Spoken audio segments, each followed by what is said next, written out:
Guys, ito nga pala yung paguro natin, oh. Kararating lang kahapon. Bali, tatlo yan nandito yung dalawa.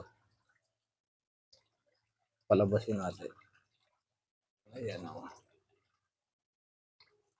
Ayan siya. Nandito yung male natin. Ayan. Lalaki nila. Dito ba, guys? Ito yung unang breeding natin ng taguro.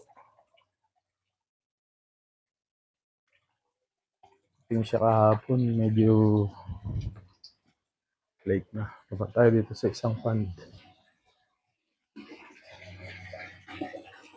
Ayan. Tatakbuhan yung iba.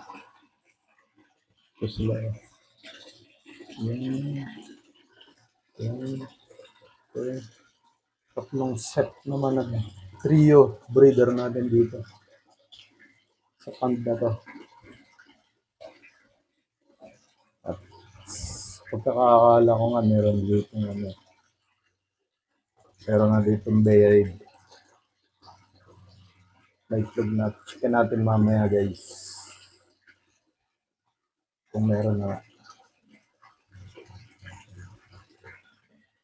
Yan dito na lang. Happy farming.